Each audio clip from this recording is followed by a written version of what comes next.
বাঙালি মানেই ১২ মাসে ১৩ পার্বণ। আর যখন সেটা হয় আমাদের নববর্ষ দিয়ে শুরু, তাহলে তো কোনো কথাই হবে না। তাই আজকে তোমাদের সাথে একদম সফট সিম্পল একটা নববর্ষ লুক শেয়ার করতে চলে এলাম।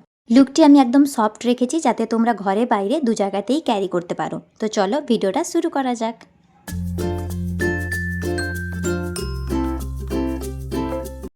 যেহেতু আমরা ঘর থেকেই মেকআপ করব, তাই আমি আর টিস্যু দিয়ে ফেসটাকে ওয়াশ করিনি। খুব ভালোভাবে একদম ফেস ওয়াশ দিয়ে আগেই ক্লিন করে নিয়ে এসেছি। তারপর আমি টোনার ইউজ করছি। গরমকাল তো চলেই এলো, গ্রীষ্মের সাথে সাথে গরমও তো এসে যায়। আর এখানে আমি ইউজ করেছি একটা অয়েল ফ্রি টোনার অ্যারোমা ম্যাজিকের।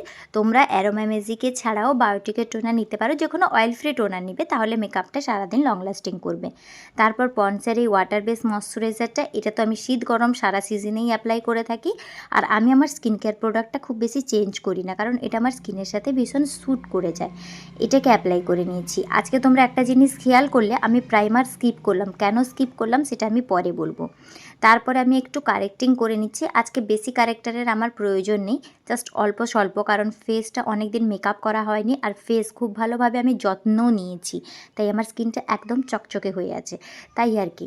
যাই হোক, আমি অল্প কারেক্টার লাগিয়ে নিচ্ছি। এটা সুইস বিউটির একটা ডার্ক কনসিলার মাত্র। তারপর এটাকে ভালোভাবে ব্লেন্ড করে নেব। এইখানে আমি প্রাইমারটা অ্যাপ্লাই করিনি এই জন্য, কারণ প্রাইমারটাকে আমি ফাউন্ডেশনের সাথে অ্যাপ্লাই করব, যাতে আমার ফাউন্ডেশনটা অনেক বেশি লং লাস্টিং হয়।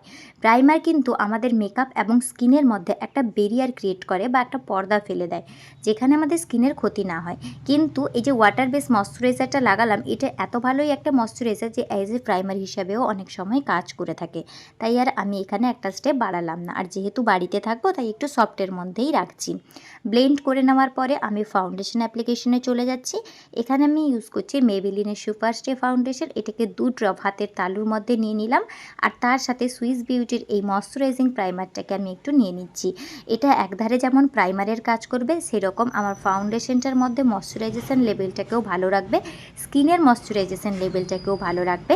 আর ফাউন্ডেশনটা অ্যাপ্লাই করতে বা ব্লেন্ড করতে আমার কোনো প্রবলেম হবে না। ছেলেটা পাশ থেকে কথা বলছিল, তাই তার কথাটা শুনতে গেছিলাম। যাই হোক না কেন, ওটা রেডিটের সময় কাট করা হয়নি। তোমরা তো আমার ফ্যামিলি, তোমরা জানি এটাকে ম্যানেজ করে নেবে।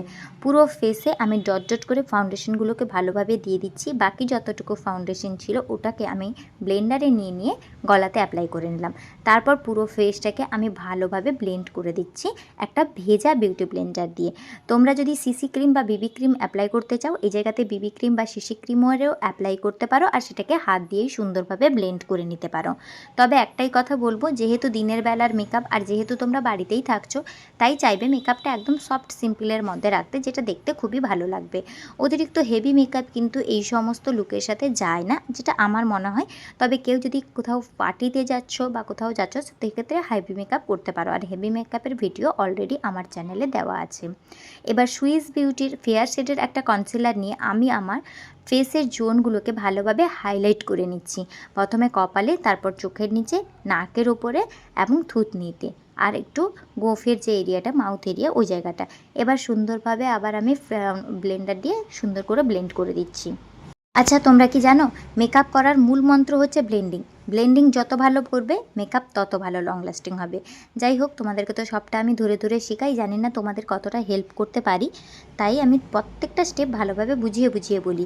এবার আমি ইনসাইড কসমেটিক্সের একটা লুজ পাউডার দিয়ে ভালোভাবে সেট করব। এখানে কিন্তু কেউ কম্প্যাক্ট ইউজ করো না, কারণ মেকআপটা যেহেতু সারাদিন জন্য আমাদের লক করতে হবে, তাই আমরা লুজ পাউডারটাই ইউজ করব। এটা আমাদের মেকআপকে অনেকটা বেশি লং লাস্টিং করে দিবে এবং বেসটাকে একদম ম্যাটিফাইং করে দেবে, যেটা কিন্তু সামার সিজনের জন্য খুবই বেশি দরকার, কারণ সামার সিজনে তো আমাদের সোয়েট আসে, তাই আর কি। কম্প্যাক্টটা ইউজ করলে ওটা একটা কভারেজ দেয় এবং মানে খুব ভালো শেড করে না অ্যাজ লুজ পাউডার, তাই লুজ পাউডারটাই অ্যাপ্লাই করবে, তারপর চাইলে কম্প্যাক্টটা দিতে পারো।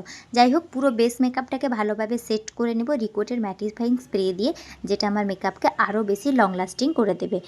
স্প্রেটাকে ভালোভাবে শুকিয়ে নেওয়ার পরে আমি আইব্রো করে নিচ্ছি। প্রথমে আইব্রোটাকে কোম করে আইব্রোটাকে ওপরে নিচে ভালোভাবে টানবো, আর তারপর ভেতরটা ফিল করব।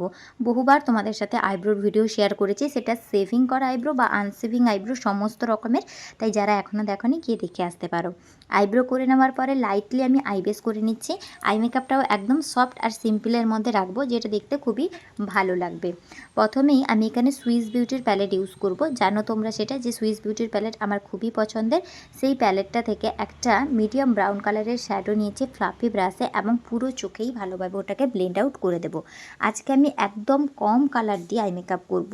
মানে কম কালার এই জন্যই বললাম, যেহেতু একে দিনের বেলা, দুয়ে আমরা তো কেউ সেরকম নববর্ষতে বাইরে বেরোই না, বাড়িতেই একটু সবাই খাওয়া দাওয়া, ছবি তোলা, ওই সমস্ত করি। তাই মেকআপটা যতটা সফট এবং সোবার হবে দেখতে ততটা ভালো হবে, আর যে মেকআপটা করবে তারও ক্যারি করতে কিন্তু সেটা ভালোই হবে। আর এই যে বললাম, যদি কোথাও পার্টিতে যাওয়ার থাকে সেক্ষেত্রেও তোমরা একটু হেভি মেকআপ করতে পারো।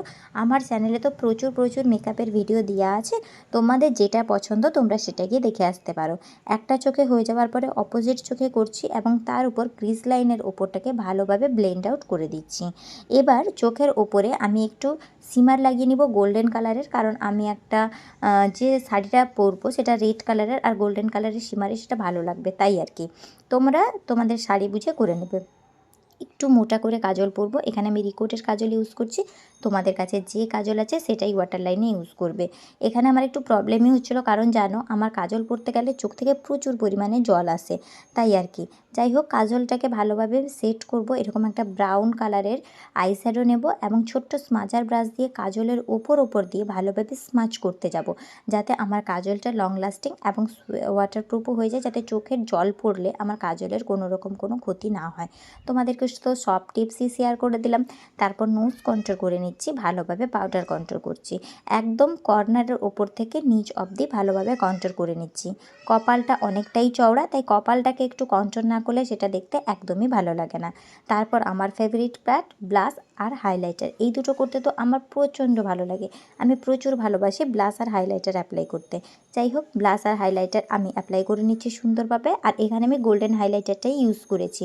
তোমরা যদি না জানো কখন কোন হাইলাইটার ইউজ করতে হয় অবশ্যই জানিও। আর এই যে একটা নিউ প্রোডাক্ট তোমাদের সাথে শেয়ার করছি, এটা হচ্ছে সুইস বিউটির একটা লিপ লাইনার, যার পিগমেন্টেশনটা দেখো জাস্ট ওয়াও। মানে লিপস্টিকের জায়গায় আমি আজকে পুরোটাই এই লিপ লাইনারটা দিয়ে ড্র করেছি। এত ক্রিমি টেক্সচার, বাটারের মতো তোমার ঠোঁটে লেগে যায়, আর খুব সুন্দরভাবে ঠোঁটটাকে তোমার পিগমেন্টেডও করে দেয়। দেখো কি দারুণ না পিগমেন্টেশনটা, বোঝাই যায় না যে লিপস্টিক না লিপ লাইনার। আর এটা ছিল আমার ফুল লুক। কেমন লাগলো তোমাদের এই লুকটা অবশ্যই জানিও। নিজেরাও ক্রিয়েট করো, আর আমাকে পিন করতে ভুলো না। দেখা হচ্ছে নতুন ভিডিওতে।